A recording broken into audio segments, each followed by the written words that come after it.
waaqayyooni tokkicha ilmasaa kennuufitti biyya lafaa jaalate kun immoo jireenyatti haa jiraatuufi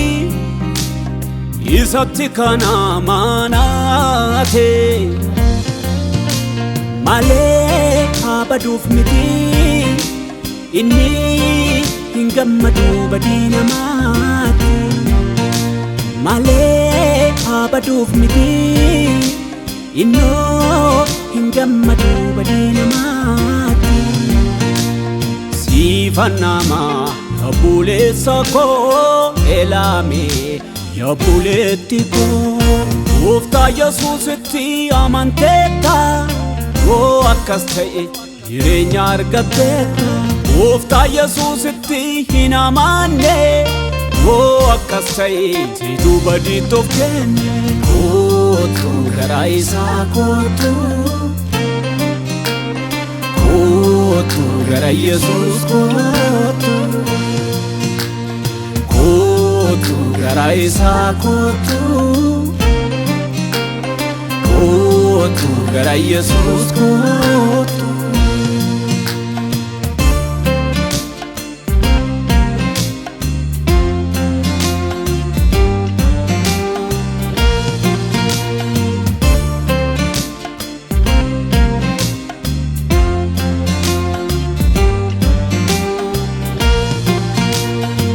si jalati bade dhugaa dhabdee kan rakkattu Yesuus dhugaa dhabuutu gaaresa karaan si jalati bade karaa dhabdee kan rakkattu Yesuus karaa dhabuutu gaaresa jireenyi si jalati bade asiif achi kan burjaajaftu Yesuus jireenya kootu gaaresa gara isaa kootu gara Yesuus kootu gara isaa kootu gara Yesuus kootu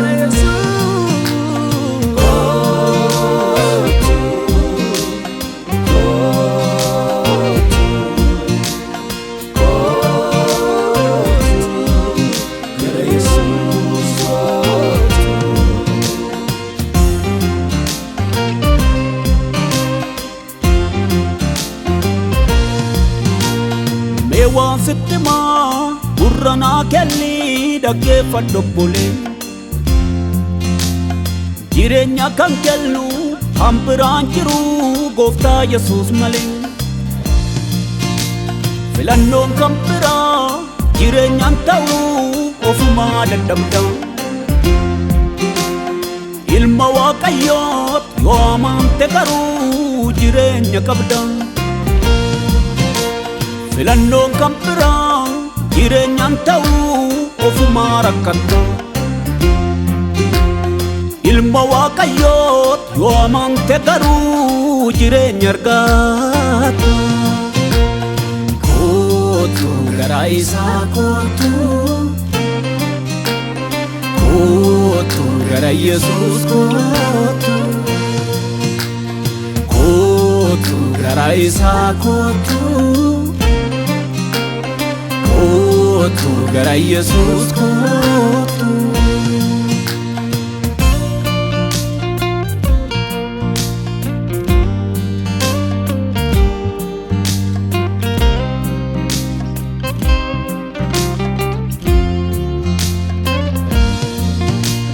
inni tiksee bitamaa miti abbaa karraa abbaa qabeenyaati malee kootuun lisiifamaa nama inni bineensa hamaa sillaanne lubbuu isaa Yuusiif kenne malee kootuun lisiifamaa nama inni baduu kee tasaan gammadu yeroo si uumeef badiif sin uumne kootuun lisiifamaa nama otuu kootuu ammas carraa qabda